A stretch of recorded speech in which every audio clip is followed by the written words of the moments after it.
Have you ever felt a strange, inexplicable chill run down your spine when interacting with someone, as if, beneath their friendly smile, behind their well-rehearsed words, something deeply unsettling was hiding, something you couldn't see, but your instincts were screaming at you to notice?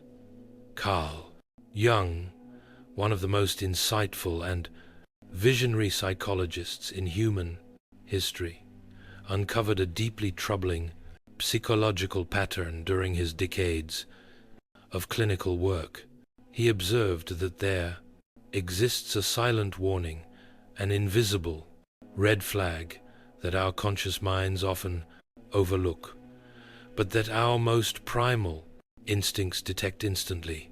This warning doesn't come in the form of loud threats or openly hostile behavior.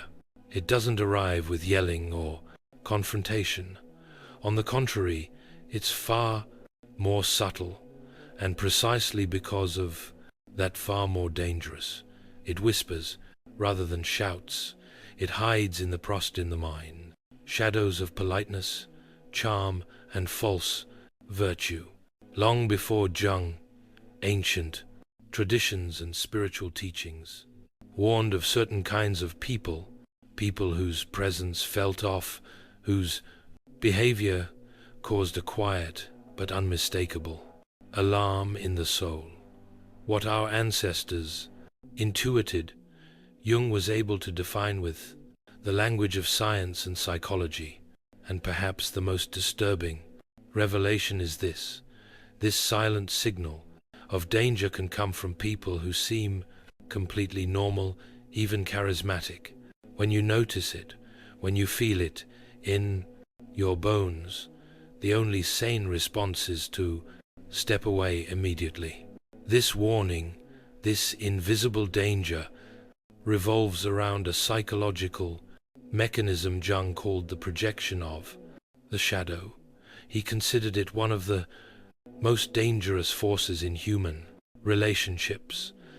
Picture this: you're having a conversation with someone, nothing unusual, perhaps even pleasant, and then, out of nowhere, they accuse you of having dark intentions, selfish motives, or negative traits you don't recognize in yourself at all. You're shocked, confused. You wonder where it's coming from. But here's the truth: they are not responding to you. They are responding to a distorted version of you that lives in their own mind, a version shaped by their unresolved internal conflicts. Sound familiar? That moment, that eerie disconnect between who you are and what they think you are, is what Jung referred to as shadow projection. In its rawest form, the shadow represents all the aspects of ourselves that we reject, traits, impulses, fears, and memories that we consider unacceptable. Instead of confronting them, we bury them deep in the unconscious. But repression doesn't erase them. These shadow elements don't vanish. They simply gather strength below the surface, waiting to erupt. And when someone hasn't done the inner work to face and integrate their own shadow, they inevitably begin to see it in others, not as a choice, but as an unconscious compulsion. They become blind to those aspects in themselves and project them onto the people around them. And that's what makes it so dangerous. From their perspective, you truly are the enemy. You embody the very things they refuse to accept within themselves. And because this projection feels so real to them, they react with conviction, with a kind of certainty that is impervious to logic or evidence. Ancient spiritual traditions knew this, long before Jung gave it a name. In Buddhism, there's the metaphor of the darkened mirror, where one's own inner Impurities are reflected outward, appearing as if they belong to others. In Christian teachings, we find the image of someone obsessing over the speck in another's eye while ignoring the log in their own. The theme is universal. The human mind has a tendency to see in others what it cannot bear to see in itself. But what's even more disturbing is this: the person projecting their shadow truly believes their distorted view of you is real. They're not consciously lying or manipulating. They're trapped in a reality shaped by unresolved inner battles. And because of this conviction, they can be incredibly persuasive. Others, family, friends, co-workers, can begin to believe their version of you. Modern neuroscience has confirmed what Jung understood intuitively. Our brains are wired to confirm our existing beliefs. We don't see reality as it is. We see it through filters created by our past experiences, traumas, and internal narratives. But when someone is projecting a massive amount of unintegrated shadow material, these filters become complete distortions. Reality bends to fit their psychological needs. Author and Yan analyst Robert Johnson once described this phenomenon as wearing glasses that distort everything you see, except you don't know you're wearing them. That's how projection works. Invisible to the one projecting, but painfully obvious to those on the receiving end. So, how can you recognize when someone is projecting their shadow onto you? The red flag appears in that unsettling moment when there's a clear disconnect between what someone claims you are and your own internal reality. They accuse you of hidden motives you don't have, of feelings you've never felt, and they do it with total certainty, utterly immune to contradiction, unwilling to hear your truth. What's happening in that moment is profound. You've become the battleground for someone else's internal war. They are fighting a desperate battle against parts of themselves they cannot accept, and unknowingly they've cast you as the enemy in their personal drama. But shadow projection is only part of the picture. Jung also identified another phenomenon, perhaps even more dangerous, called psychic inflation. You've probably heard the old saying, "The road to hell is paved with good intentions." Jung might have added, "and guided by those who believe themselves." Unquestionably good. Psychic inflation occurs when a person identifies so strongly with their sense of righteousness, moral superiority, or spiritual purity that they lose all humility. This is not just arrogance, it is something far more insidious. A person suffering from psychic inflation no longer sees themselves as an ordinary, fallible human being. Instead, they believe they are a chosen one, a savior, an enlightened guide, a mouthpiece for universal truth.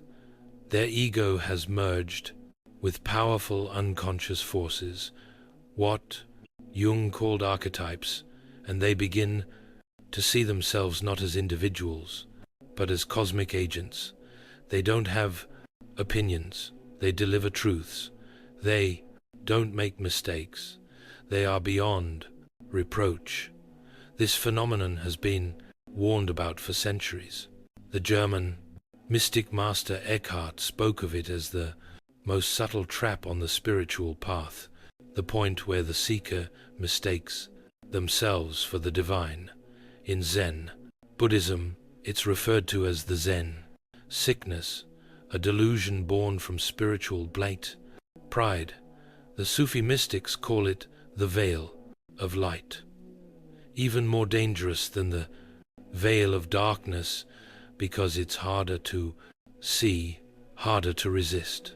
The unmistakable sign of psychic inflation is this: the person never questions their own motivations. While every true spiritual master, from the Buddha to Jesus to Socrates, expressed humility and reverence for the mystery of existence, those inflated by ego exhibit the opposite. They are utterly certain. Their beliefs are absolute. Their way is the only way. And here's the twist. This state of being can generate incredible charisma. When someone speaks with unwavering certainty, with an air of divine authority, people listen, people follow. This is why inflated individuals often become leaders, influencers, even gurus. But beneath that shining confidence lies a dangerous illusion, the illusion of infallibility. Jung's message was not one of paranoia, but of awareness. He didn't tell us to fear others, but to recognize the patterns within ourselves and in those around us that lead to suffering and destruction. Projection of the shadow and psychic. Inflation are not just psychological concepts. They are forces that shape families, communities, and entire societies. The key is to know the signs, to trust that primal instinct when something feels off, to listen to your body when it recoils, even if your mind doesn't understand why, to walk away when someone's conviction feels oppressive, when their truth denies your reality. In the end, the path to true wisdom isn't found in claiming absolute truth. It's found in humility, in self-awareness, in the willingness to confront the darkness within rather than cast it upon the world outside. Carl Jung observed something both fascinating and deeply unsettling. Individuals suffering from severe psychic inflation, a condition where the ego becomes fused with powerful, unconscious archetypes, often draw around them groups of loyal, even fanatical followers. What makes this phenomenon so compelling is that these leaders radiate an aura of absolute conviction. They speak and act with unwavering certainty, and in a world riddled with ambiguity and existential doubt, that kind of assurance is magnetic. We as human beings have an innate hunger for meaning. We crave clarity in a universe that rarely offers it. When faced with complexity, chaos, and uncertainty, many of us instinctively gravitate toward those who seem to have it all figured out, those who present themselves as beacons of truth, as vessels of higher knowledge, or as living embodiment of divine will. The sheer force of their confidence can feel like a safe harbor in a storm. But Jung warns us that this is precisely the danger. When someone believes with no room for doubt that their words and actions are aligned with something greater than themselves, be it God, destiny, or some transcendent cause, they begin to see themselves not just as a person but as a necessary instrument of a cosmic plan. This fusion of self and archetype can be intoxicating both for the individual and for their followers. The Chilean psychologist and spiritual teacher Claudio Naranjo, who spent years studying both psychology and the wisdom traditions of various cultures, made a striking observation about the nature of the ego. He proposed that there is a form of ego far more subtle and insidious than the typical egoentrism we are familiar with. The ordinary ego says, I am important. It demands recognition, praise, and control. But the spiritual ego, Naranjo pointed out, is much harder to detect because it cloaks itself in the language of humility and service. It proclaims, I am a channel for the highest good, or I speak for divine truth. At first glance, this might sound noble, even admirable, but the danger lies in how such a belief places the person above reproach. If they truly believe they are a mouthpiece for some ultimate good, then any criticism of them becomes, by extension, a criticism of that good. They no longer see themselves as fallible human beings, but as sacred emissaries. This mindset makes them not only blind to their own flaws, but also dangerously resistant to feedback or correction. And for those who follow them, it creates a dangerous paradox. To question the grade, then und kram leader, is to question truth itself. So, how can we recognize when someone is suffering from psychic inflation? There's a revealing clue in how they handle opposition. If a person reacts with defensiveness, outrage, or self-righteousness when they are questioned, especially on matters of belief, purpose, or identity, it may be a sign that they've begun to merge their sense of self with a larger archetypal identity. Rather than taking criticism as an opportunity for reflection or growth, they interpret it as a personal attack on something sacred. To such a person, disagreement is not just disagreement. It is heresy, it is betrayal, it is a disruption of the cosmic order they believe they are upholding. They may label those who question them as enemies of truth, agents of darkness, or lost souls who cannot recognize the light they carry. This perspective doesn't leave room for dialogue, and it certainly doesn't leave room for self-doubt. Psychic inflation in this context becomes a kind of spiritual armor, a way of insulating the ego from vulnerability. It feels empowering because it places the individual in a narrative of heroic or divine purpose, but it also isolates, distorts, and ultimately corrupts. It replaces genuine spiritual development with performance. It substitutes the slow, painful work of inner growth with the seductive glow of external validation and self-deification. Jung and Naranjo both urge us to be vigilant, not only of others, but of ourselves. We must ask, do we seek truth, or do we seek comfort? Are we following someone because they challenge us to grow, or because they confirm what we want to believe? And most importantly, are we willing to question even those who claim to speak for the highest good? In the end, true spiritual maturity is marked not by certainty, but by humility, not by the absence of doubt, but by the courage to live with it. Those who walk the path of wisdom do not claim to have all the answers. They remain open, curious, and aware of their own limitations.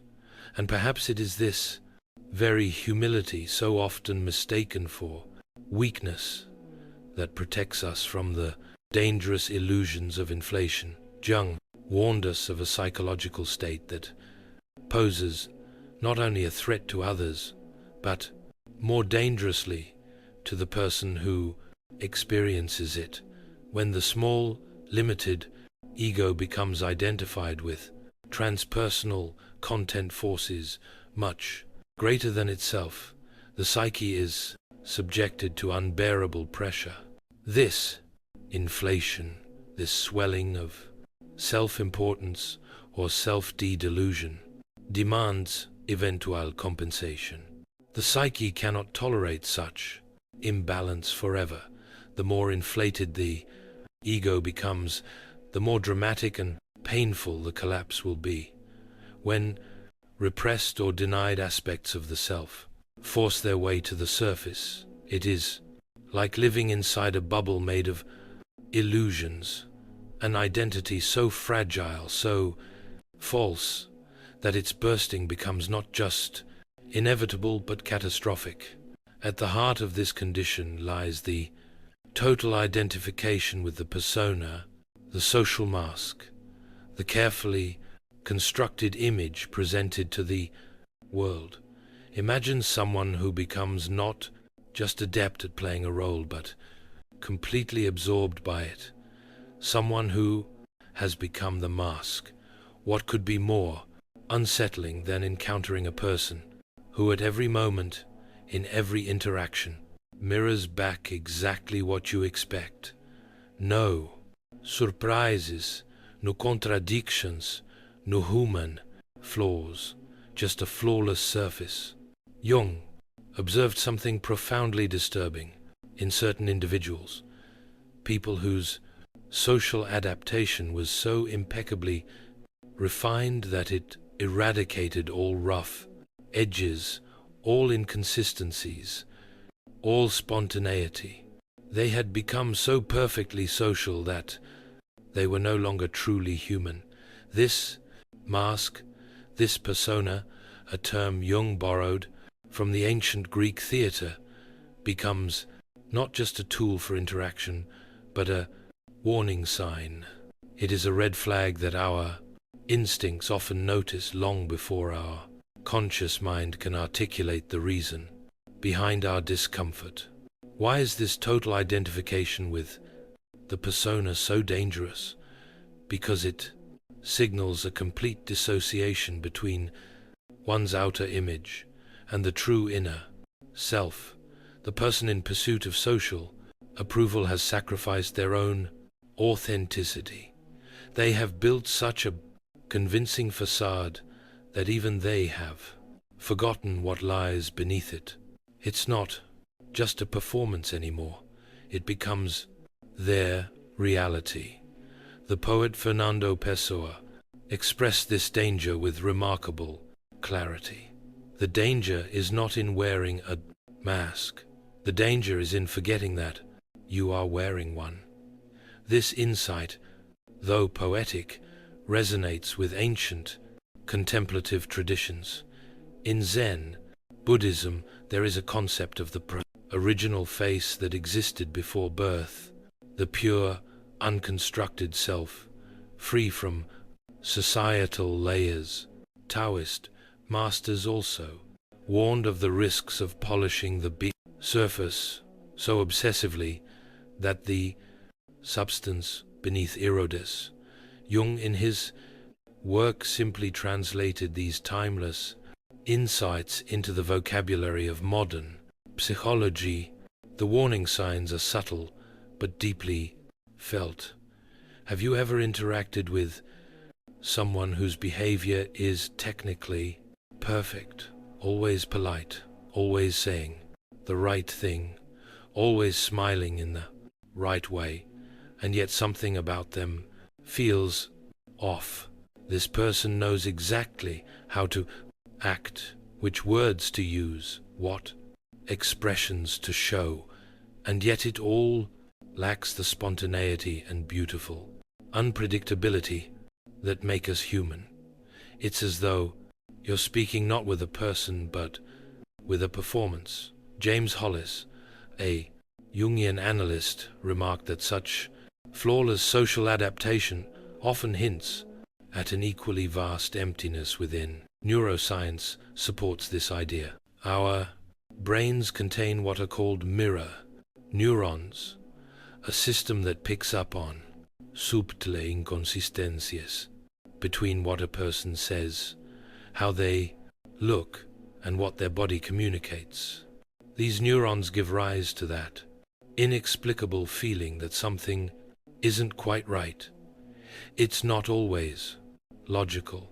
You might not be able to explain it, but you feel it. When someone's social mask becomes entirely disconnected from their internal truth, our nervous system perceives this incongruence, and it triggers discomfort, suspicion, sometimes even fear. The true danger, however, lies not in how this affects us, but in what it reveals about the person behind the mask. You see, when someone invests all of their psychic energy into maintaining a perfect image, into being seen a certain two-way, there's a cost. The parts of themselves that don't fit this image, shame, anger, insecurity, desire, doubt, don't vanish. They are not destroyed. Instead, they retreat into the unconscious, and there they grow. They gain strength. They become what Jung called the shadow, a collection of everything a person rejects, disowns, or tries to hide. And the more rigid and artificial the persona becomes, the more explosive the shadow will be when it finally emerges, because it will emerge. It's not a question of if, but when, and when it does, it doesn't come politely, knocking. It breaks through often, through crisis, through breakdown, through acts that seem irrational or destructive.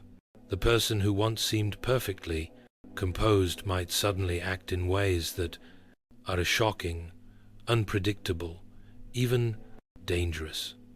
And the irony is that this eruption is not a departure from who they are. It's a return.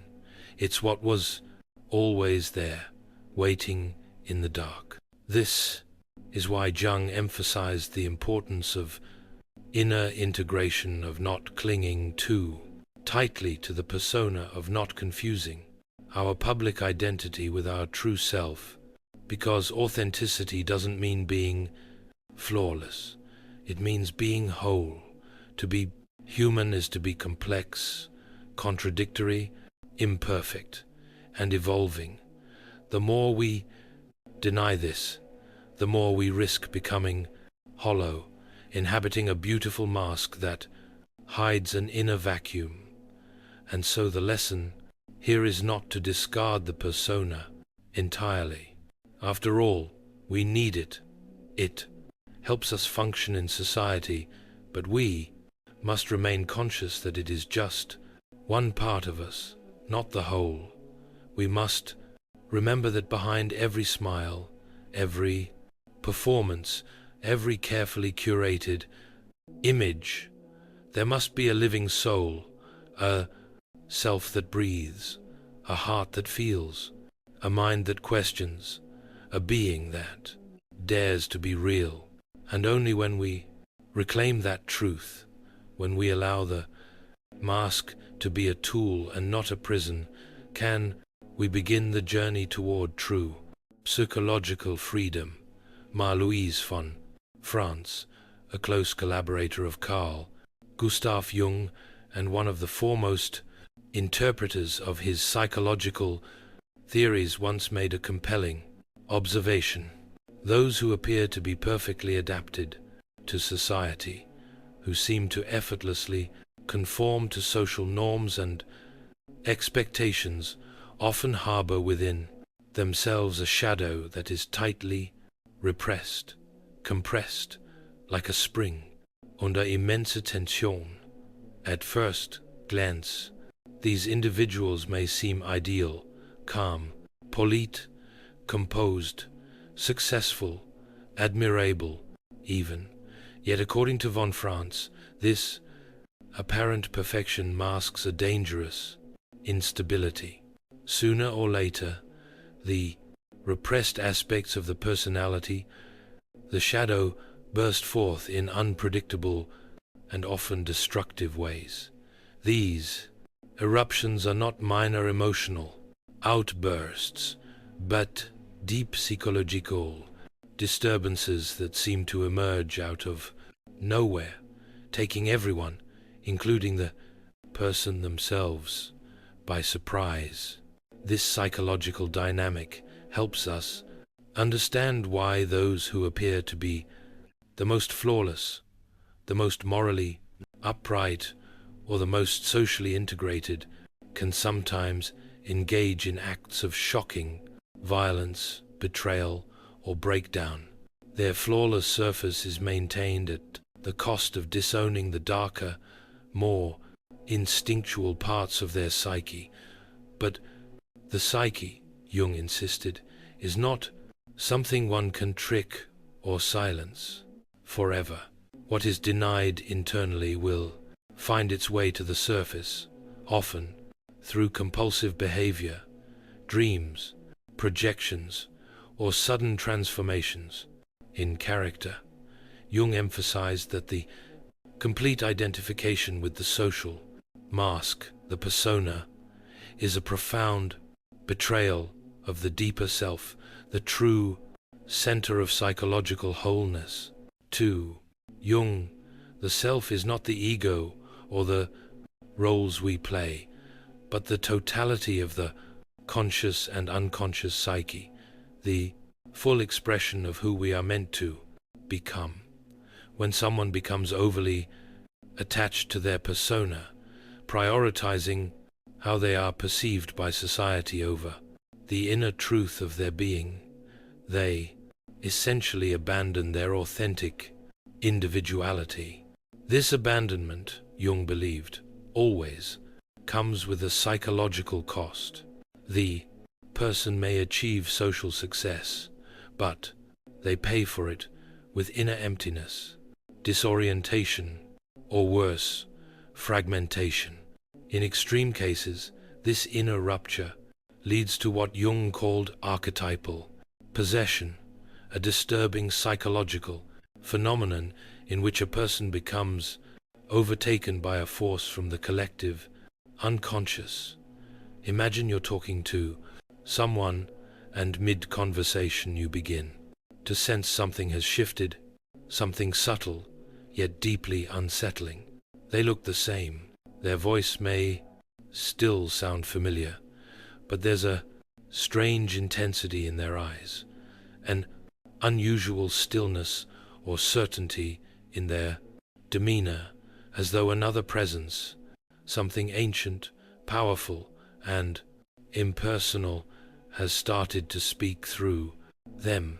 It feels as if the person you knew is no longer entirely there, and something else, something not quite human, is now animating their body. This deeply uncanny experience, recognized across cultures throughout history, is what many traditional societies would describe as spirit possession. In Jungian terms, it is better understood as archetypal possession, a state in which an archetype, a primordial pattern of the collective human psyche, overwhelms the individual's conscious identity. Archetypes are not mere symbols, they are powerful psychic structures that contain both luminous and shadowy aspects. When they are integrated consciously, they can enrich life with meaning and depth, but when they take over, bypassing ego awareness, the individual becomes a mere vessel, a puppet for forces far beyond their personal understanding or control. Jung was not alone in this understanding. Anthropologists like Mika Eliade, who studied shamanic traditions around the world, documented that shamans could distinguish between controlled states of spiritual channeling where the practitioner maintained a degree of conscious participation and uncontrolled states of possession in which the ego was fully displaced by a transpersonal force. The danger in these latter states was precisely the loss of self, the total submission to a pattern of consciousness that had its own will, its own agenda, and no concern for the glid's well-being of the individual vessel. In Christian mysticism, a similar principle is found in the practice of discernment of spirits, the careful evaluation of inner and outer forces to distinguish between divine inspiration and deceptive, destructive influences. The wise mystic, like the experienced shaman or the trained analyst, learns to detect the subtle signals that indicate whether a psychological state is expanding the soul or consuming it. One of the key warning signs is the loss of psychological flexibility, when a person becomes rigidly identified with a single role, a single identity, a single archetypal narrative. This identification can take many forms. Someone may begin to act as if they are the unquestionable savior of others, determined to rescue everyone regardless of consequences. Others may become the relentless warrior, obsessed with a fight or cause to the exclusion of all else. Some may fall into the archetype of the eternal victim, constantly persecuted and seeking sympathy, or the unshakable judge who sees the world only in black and white and delivers verdicts with no room for nuance or compassion. The specific archetype is not as important as the total identification with it. Once the person fuses their identity with this archetypal role, they lose the capacity for introspection, for humor, for humility. Their voice takes on a monotonous certainty. Their eyes seem to shine with an eerie light, and most disturbingly, you sense that the person is no longer fully present. Something else has taken over. As Jungian analyst Robert Moore noted, in such moments, you are no longer interacting with a whole human being. You are encountering a fragment, an autonomous complex, or archetype that has seized control of the individual's psyche. Modern neuropsychology has begun to uncover the biological correlates of these altered states.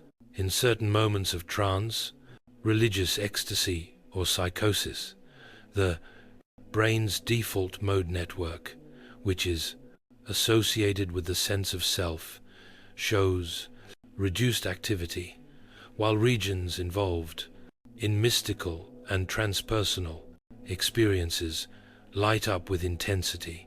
These states can be profoundly meaningful when approached within a structured ritual or therapeutic setting, but when they occur spontaneously, without context or containment, they can lead to psychological disintegration, delusion, or even violence. What makes archetypal possession so particularly dangerous is that it comes with a powerful sense of clarity and purpose. Ordinary consciousness is full of doubt, ambiguity, and contradictions.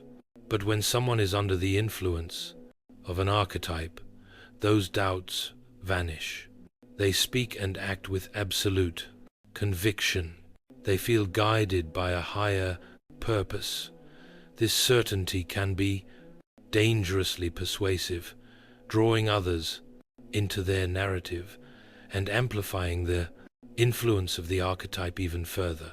To the untrained eye, it may seem like this person has finally found themselves, discovered their mission, or become fully awakened. But to those who can see more deeply, what's actually happening is a profound loss of individuality, emerging with a collective pattern that overwhelms the personal soul. In the end, Jung's work invites us to strive not for perfection or rigid clarity, but for wholeness, a state in which we integrate both light and shadow, both persona and self, both the conscious ego and the vast realm of the unconscious. To do this, we must remain humble, attentive, and committed to the ongoing process of self-discovery. And we must remember that true psychological strength is not found in certainty, but in the courage to face and integrate the unknown. Carl Jung observed with deep concern how political and religious leaders under the grip of what he described as archetypal possession could mobilize and manipulate mass movements not through logic or reason, but through a kind of overpowering certainty, one that felt beyond the human. These individuals spoke and acted as though their convictions came not from within themselves, but from a divine or absolute authority. And that was the essence of the danger. When someone becomes identified with an archetype, those ancient universal patterns embedded deep within the collective unconscious, they begin to act not as individuals, but as vessels for something far older, far more powerful, and far less human. If this message has stirred something in you, even just a little spark, I encourage you to share your thoughts in the comments below, because awareness, pure, honest awareness, is always the first step towards meaningful transformation. And don't keep this reflection to yourself. There may be someone in your life right now who needs to hear this, someone who's struggling under the weight of unconscious patterns in their relationships. Send this message their way. Sometimes the right words at the right time can open a door that's been locked for years. Make sure to subscribe and turn on the notification bell so you don't miss future explorations into the vast and beautiful landscape of the human psyche. From the depths of Jungian psychology to the timeless truths of the world's great wisdom traditions, the journey of integration is not an easy one, but it is the most important path we will ever walk. And you're not alone on it. We walk together.